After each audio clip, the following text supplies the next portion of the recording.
미국의 전략 커뮤니케이션 전문가인 사이먼 사인에게 리더는 마지막에 먹는다라는 책에 보면은 알코올 중독자들이 회복되는 프로그램을 소개하고 있습니다. 이 프로그램은 미국에서 75년 동안 검증된 12단계의 프로그램으로 되어 있는데요. 여기에서 가장 중요한 두 가지를 이야기 드린다면 첫 번째는 문제인식의 중요성을 이야기합니다. 첫 번째 단계는 자신의 문제를 솔직하게 인정하는 것입니다. 여기에서부터 모든 치유가 시작되는 것입니다. 자기의 문제를 솔직하게 정직하게 인정하는 것에서 치유가 시작됩니다. 그리고 두 번째는 완전한 회복을 위한 마지막 과정을 이야기하는데요. 이 과정이 12단계로 되어 있는데 11단계에서 이제 치료가 끝납니다. 근데 11단계에서 치료가 끝난 사람들은 다시 재발할 위험이 많았다는 것입니다. 그러나 이 마지막 12단계까지 간 사람들은 끝까지 완치를 경험했는데 그것은 바로 다른 사람들을, 다른 중독자들을 돕는 일에 참여한 것입니다. 여기서 봉사가 주는 치유의 힘을 이야기합니다. 봉사라는 것이 단순한 선행으로 끝나는 것이 아니라 남을 돕는 행위는 자신의 치유를 완성하는 핵심적 요소라는 것을 강조하고 있습니다. 우리가 각자 받은 은혜와 이 치유를 함께 나눌 때 그 나눔이 결국은 우리 자신을 더욱더 온전하게 만든다는 사실을 기억하셔서 여러분 이 귀한 봉사 헌신에 더욱더 적극적으로 참여할 수 있는 우리 여의도 침례교회 모든 성도들 되시기를 주님의 이름으로 축복합니다. 네. 오늘 본문인 에스더에 대한 배경을 우리가 잠깐 살펴볼 필요가 있습니다. 레위기 26장과 신명기 28장을 보시면 이스라엘 백성들이 바벨론의 포로로 잡혀간 것은 하나님의 심판의 결과였다는 것을 알 수가 있습니다. 그렇기 때문에 경건한 사람들은 누구나 이 포로 귀환을 간절히 바랬던 이런 시대적 상황 속에서 우리가 에스더서를 보게 됩니다. 실제로 구약의 많은 선지서들이 여호와의 회복의 날을 1차적으로 포로 귀환을 이야기합니다. 자, 그렇기 때문에 이스라엘에게 있어서 이 포로 귀환은 반드시 새로운 시작을 위한 회복, 약속의 성취다라는 것을 우리는 기억해야 됩니다. 자, 그런데 이 에스더와 모르드게가 살던 이 당시를 보면 이들은 포로 귀환 칙서가 내려진 고레스 시대로부터 이미 70년이 지난 그 시대 사람들입니다. 이 고레스로부터 3대 후의 왕이 오늘 본문의 아하수에로 왕입니다. 자, 이 말인즉 에스더와 모르드게의 가족들은 고레스가 포로 귀환 명령을 내린 한참 후에 오랜 시간이 지났음에도 그들은 여전히 이스라엘로 돌아가지 않고 페르시아에서 살고 있었다는 것입니다. 이것이 무엇을 의미할까요? 이것은 이 당시 에스더와 모르드게의 가족들은 믿음보다는 현실적 선택을 한 사람들이었습니다. 에스더와 모르드게의 가족들은 믿음으로 다시 이스라엘에 돌아가는 것보다도 그들은 그 땅에 남아 정착하는, 그냥 눌러 앉아서 살았다는 것입니다. 누가 봐도 이 사람들을 믿음의 사람이라고 말할 수 없는 것입니다. 모르드게, 이거는 바벨론의 신 마르둑을 섬긴다라는 뜻이 모르드게입니다. 우리나라가 과거 일제 치하에서 창씨 개명할 때 이렇게 와타나베, 나카무라 이런 이름 쓸 수 있지 않았겠습니까? 그런데 가미자와 같이 신의 이름이 들어간 이름들이 있어요. 천황을 섬기는 자, 이름을 이렇게 줬다고 한번 생각해 보세요. 모르드게가 그런 이름입니다. 에스더는 어떤 인물일까요? 에스더의 본명이 2장 7절에 보면 하다사라고 나오는데 히브리어로 하다스는 은매화, 화석류 나무죠. 아름다움과 순결을 상징하는 유대인의 정체성을 나타내는 이름이 하다사입니다. 그런데 이 에스더는 페르시아 이름으로 페르시아의 별이라는 뜻을 갖고 있는데 고대 페르시아에서는 이 별을 우상으로 숭배하고 있습니다.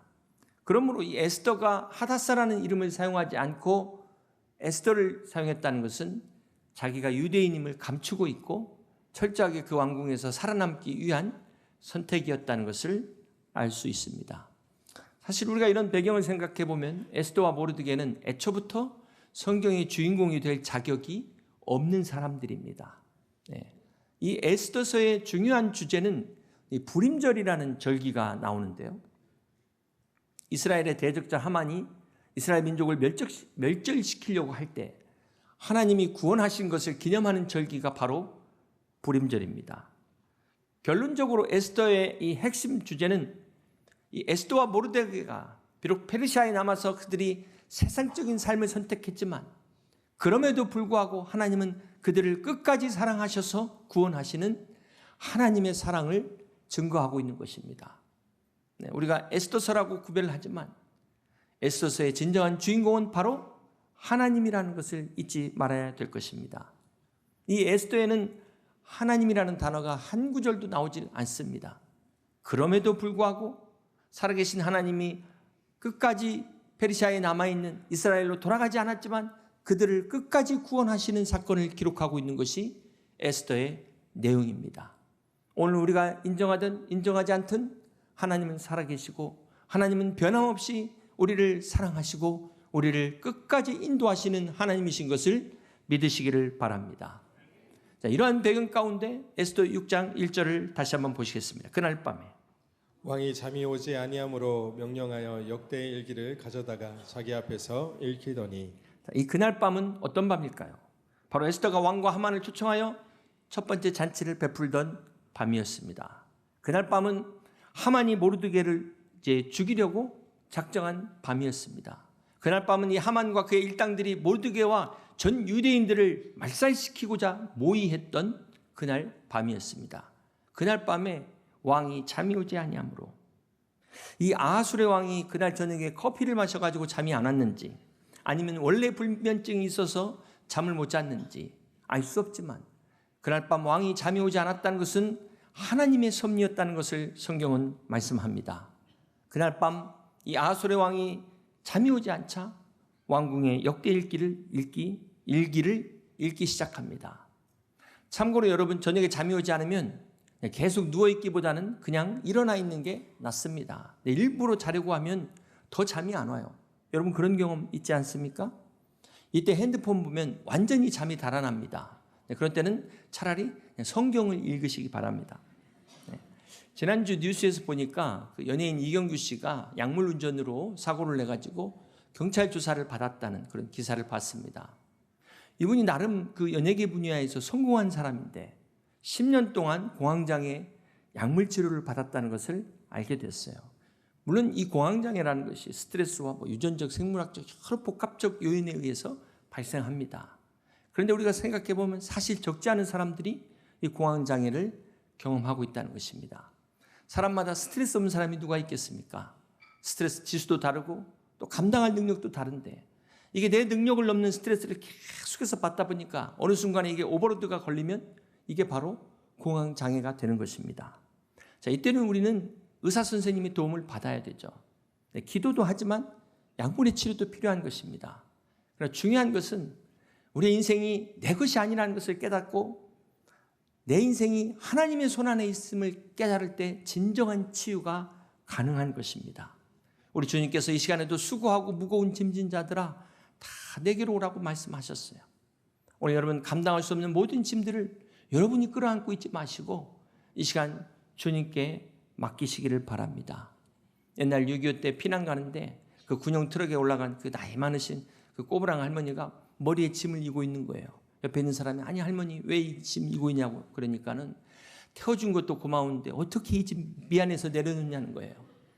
사랑하는 성도 여러분, 주님이 우리를 구원하신 것은 우리의 생명뿐만 아니라 우리의 모든 짐까지도 주님이 다 짊어지시기 위하여 주님이 십자가에서 죽으시고 부활하신 것을 믿으시길 바랍니다.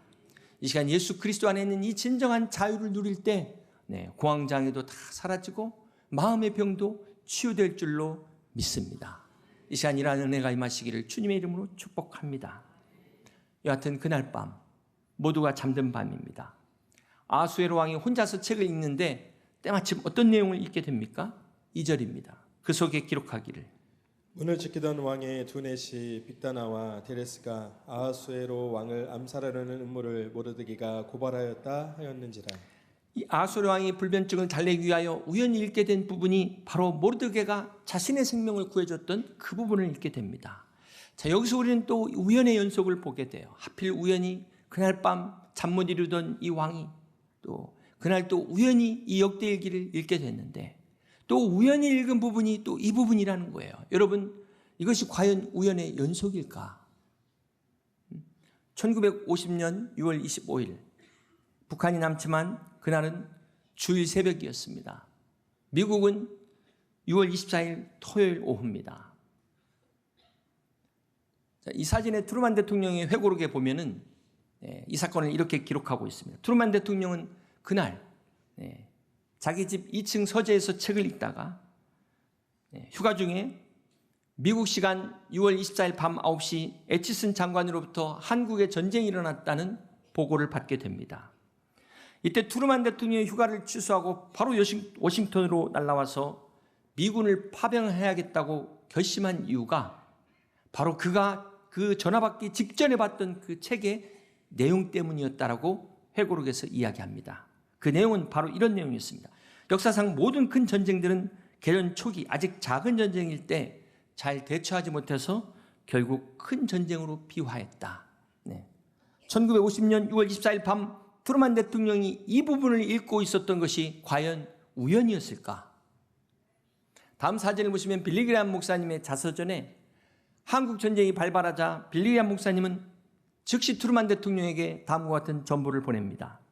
수백만 미국의 기독인들은 이 위기 속에서 대통령께 지혜를 주시도록 하나님께 기도하고 있습니다. 지금 공산주의와의 결전을 강력히 촉구합니다. 남한에는 세계 어느 곳보다 인구 대비 기독교인들이 많습니다. 절대 그들을 저버릴 수 없습니다. 이 내용이 빌리 그레이엄 목사님의 자서전에 명확하게 기록되어 있습니다. 사랑하는 성도 여러분, 만약 이때 미군이 파병되지 않았으면 우리는 어떻게 됐을까요? 이 당시 미군의 파병은 미국은 아무런 영토적 이해관계가 없는 작은 나라를 구하기 위해서 자기 나라 젊은이들을 전장으로 투입한 인류 역사상 지금까지 전례가 없던 사건이었습니다. 알지 못하는 나라, 만나본 적도 없는 사람들을 지키기 위하여 자기 나라에 180만 명의 군인들을 보내 15만 명의 사상자가 발생한 것이 6.25 전쟁이었습니다. 훗날 이 트루만 대통령은 한국전 참전을 결단하면서 일본의 원자폭탄 투하하는 결정보다 더 어려웠다고 그가 회고하고 있습니다. 사랑하는 성도 여러분, 이 트루만 대통령의 마음을 움직인 사람이 누구일까요? 6.25 전쟁 가운데 우리나라를 공산주의로부터 지켜주신 분이 바로 하나님이심을 우리는 잊지 말아야 될 것입니다. 오늘 하나님의 은혜를 잊지 않는 우리 대한민국 국민들이 될 수 있기를 주님의 이름으로 축복합니다. 사랑하는 성도 여러분, 에스더 6장은 세상에서 일어나는 모든 일에는 결코 우연이 없음을 이야기하고 있습니다. 그렇습니다. 믿는 우리에게는 결코 우연이 없습니다. 사실 우연이라는 게 우리의 능력으로 설명할 수 없기 때문에 우리가 우연이라고 표현하는 것입니다. 일반적으로 동전을 던지는데 계속 같은 안면이 나온다. 우리는 우연이라고 말합니다. 그러나 생각해보면 동전을 던지는 그 힘의 세기와 각도와 바람의 영향과 그 동전의 무게가 이 수많은 물리적 요건들이 그 결정을 한다는 것입니다. 단지 이 모든 변수를 우리가 정확하게 측정하고 계산할 능력이 없기 때문에 우리는 우연이라고 말하는 것입니다. 우리가 길에서 가다가 우연히 친구를 만났어요.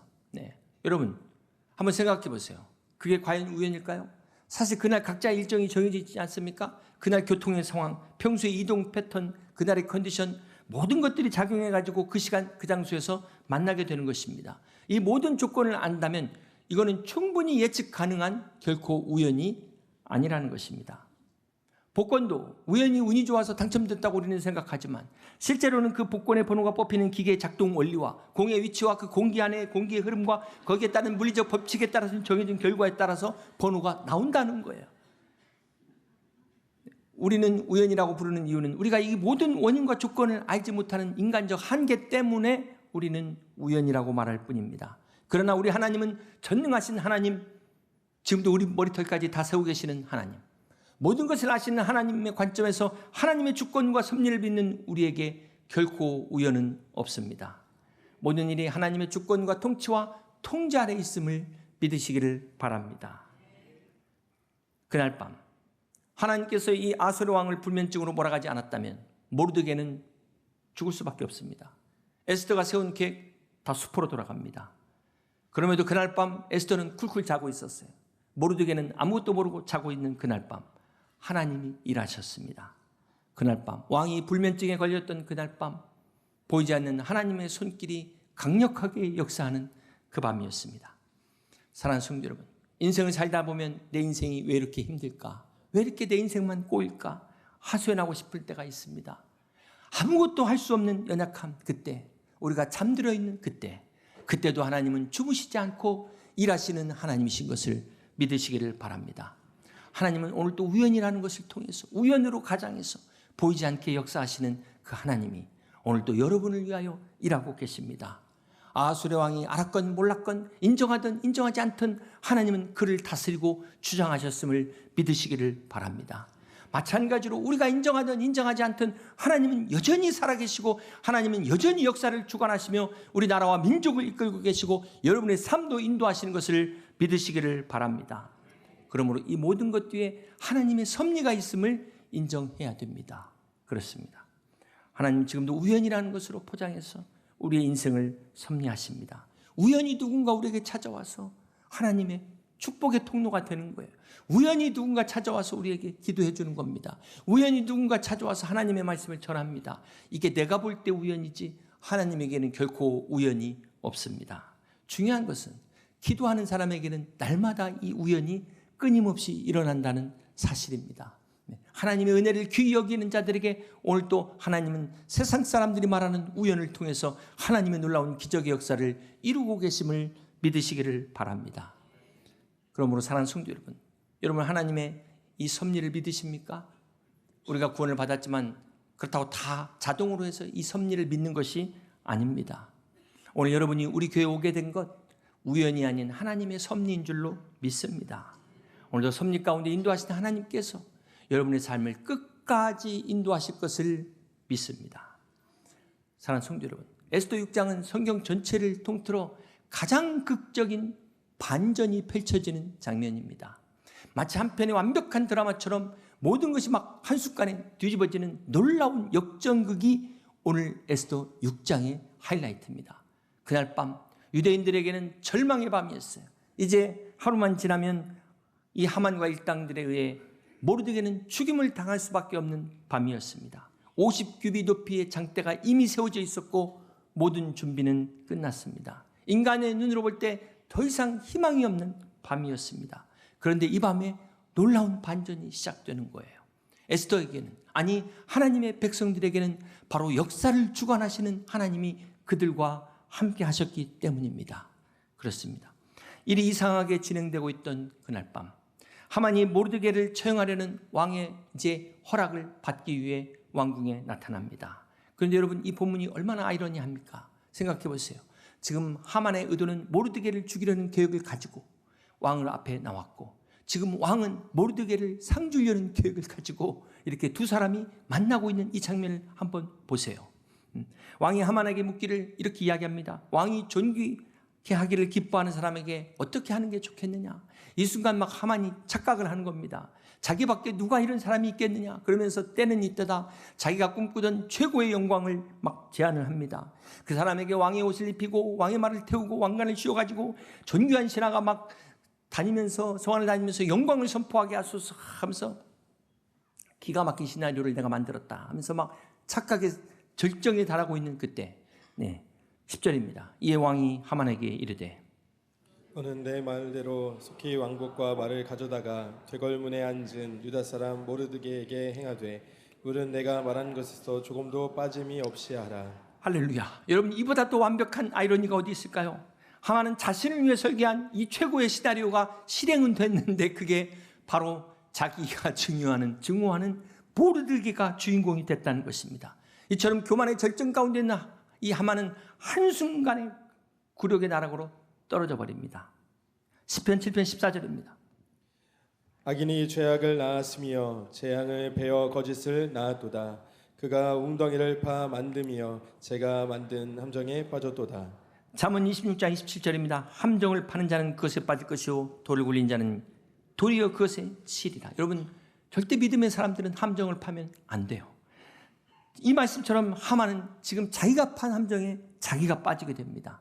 하만은 모르드게를 위해 세운 장대에 결국 자기가 거기에 매달리게 되고 유대인들을 학살하려는 계획에 자신의 멸망으로 끝나게 된 것입니다.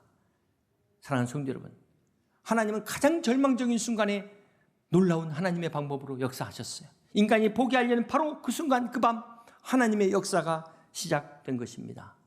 사랑하는 성도 여러분, 이 하만의 이야기는 바로 이 교만과 악한 계획은 반드시 하나님이 심판하신다는 것을 말씀하고 있습니다. 그리고 여기에는 놀라운 반전이 있다는 것을 이야기하고 있어요. 예상치 못한 순간에 예상치 못한 방법으로 하나님의 때 하나님이 역사하시는 것을 말씀하고 있습니다.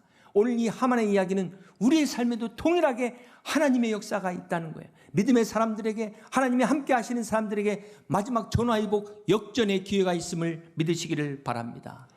사랑하는 성도 여러분, 오늘 여러분에게 어떤 어려움이 있습니까? 어떤 절망적 상황에 처해 있습니까? 에스더 6장의 이 놀라운 반전의 주인공 되시는 하나님, 지금도 살아계셔서 역사를 주관하시며 우리 인생의 놀라운 반전을 예비하고 준비하고 계심을 믿으시기를 바랍니다. 그러므로 절망적으로 보이는 이 상황 속에서도 하나님의 타이밍을 기대하시고 기다리셔서 역전의 드라마가 펼쳐지는 여러분의 놀라운 인생이 되시기를 주님의 이름으로 축복합니다. 사랑하는 성도 여러분, 6.25 전쟁의 이 역전의 극적인 반전은 바로 메가더 장군의 인천 상륙작전이었습니다. 인천 상륙작전의 성공 확률이 5000분의 1이라고 그래요. 5000분의 1. 그나마 그것도 제한된 시간 2시간 안에 완수하지 못하면 실패할 수밖에 없는 정말 무모한 작전이었습니다. 모두가 다 반대하는 이것을 메가더 장군이 감행할 수 있었던, 이 감행을 결심할 수 있었던 이유가 어디에 있었을까요?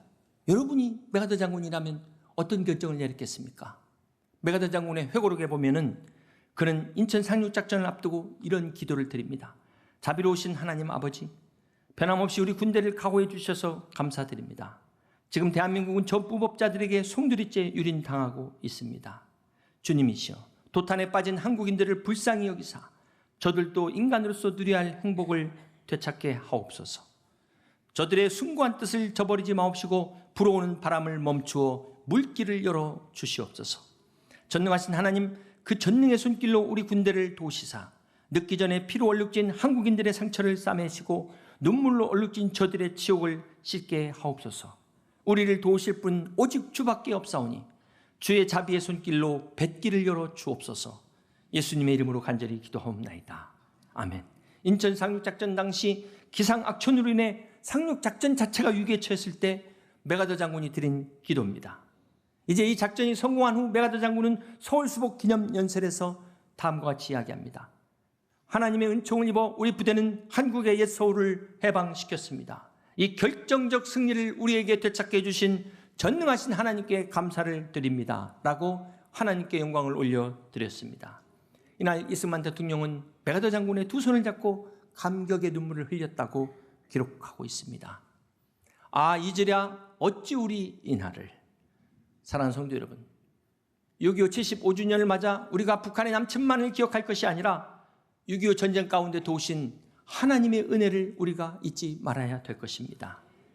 오늘 이 에스더에는 하나님의 이름이 한 번도 나오지 않지만, 그러나 역설적이게도 보이지 않는 하나님께서 모든 사건 뒤에 간섭하시고 섭리하심을 생생하게 보여주고 있는 것처럼, 그날 밤 아수르 왕의 불면증도, 그날 밤 역대일기를 읽은 것도, 모르드게의 기록을 발견한 것도, 하만의 왕궁 앞에 나타난 그 타이밍조차 모두 하나님의 섭리 안에 있었다는 것을 우리는 기억하면서 오늘 모든 일에 우연을 가장한 이 하나님의 섭리라는 것을 우리가 잊지 말아야 될 것입니다. 그러므로 오늘 우리는 이 에스더를 통해서 우리에게 주시는 교훈이 무엇입니까? 오늘 우리의 삶에서, 우리의 역사 속에서, 이 우연 속에서 우리는 하나님의 섭리를 깨달아야 됩니다. 하나님의 섭리를 발견해야 됩니다. 오늘 우리의 삶에는 결코 우연이 없습니다. 여러분이 읽는 책, 여러분이 만나는 사람, 우리가 겪은 모든 상황들을 통해서 주님은 지금도 말씀하십니다. 사랑하는 성도 여러분, 이 에스더가 우리에게 주는 중요한 교훈은 이때를 위함이라예요. 이때입니다. 때의 중요성입니다. 하나님이 주신 이때를 놓치지 말아야 됩니다. 그렇습니다. 모르드게가 왕을 구하고도 상을 받지 못한 것까지 다 이때를 위함이라였어요. 결정적 카드로 남겨놓으신 하나님의 섭리였다는 것입니다. 사랑하는 성도 여러분, 혹 주님 일 열심히 하고 알아주지 않아서 서운하거나 시험에 든 분 계시지 않습니까? 네, 이때를 위함이라. 그때가 어느 때인지는 모르지만 결정적 순간에 쓸 카드라는 거예요. 하나님 앞에 지금 적금 드신 겁니다. 그런데 내가 열심히 일한 것 안아줘서 서운하다고 시험에 들어버리면 결정적 카드가 날아가는 겁니다. 이런 억울한 일이 없기를 바랍니다. 사랑하는 성도 여러분, 오늘 여러분이 하나님께서 여러분에게 읽게 하시는 여러분의 역대 일기는 무엇입니까? 오늘 우리는 그 안에서 하나님의 섭리를 발견해야 되는 것입니다. 무엇보다도 오늘 강단에서 선포되는 말씀을 통해서 하나님 우리에게 지금 직접 말씀하고 있지 않습니까? 깨닫게 하고 있지 않습니까? 에스더를 통해서 우연이 없다고 말씀하신 하나님께서 지금까지도 살아계셔서 역사를 주관하시고 우리나라를 주관하시고 여러분의 삶을 주관하시고 섭리하고 계심을 믿으시기를 바랍니다. 어느덧 2025년 한 학기가 이제 마무리되는 시간입니다. 금년 한 학기를 돌아보면서 여러분 인생의 중요한 순간들, 과연 이것이 우연이었을까요? 그때 그 사건이 과연 우연이었을까? 오늘 이 우연의 역사 속에서 우리를 사랑하시는 하나님의 섭리를 깨닫고 순종할 수 있는 우리 복된 성도들 되시기를 주님의 이름으로 축복합니다. 보이지 않는 하나님께서 침묵하시는 것 같지만 그러나 주님은 여전히 살아계셔서 주님은 주무시지도 아니하시고 우리가 힘들고 우리가 어렵고 막막한 그 순간에도 하나님은 주무시지 않고 하나님의 때와 하나님의 계획을 가지고 우리를 보살피고 계시는 살아계신 전능하신 하나님이 우리의 하나님이신 것을 믿으시기를 바랍니다. 그러므로 우리가 잠들었을 때도 주무시지 않고 지금도 보이지 않는 곳에서 모든 것이 합력하여 선을 이루게 하시는 이 하나님을 신뢰하며 우리 각자의 자리에서 우연처럼 보이는 모든 일상의 삶 속에서 하나님의 사랑과 은혜를 끝까지 발견하고 하나님의 뜻을 이루어갈 수 있는 복된 우리 여의도 침례교회 모든 성도들 다 되시기를 주님의 이름으로 간절히 축원합니다.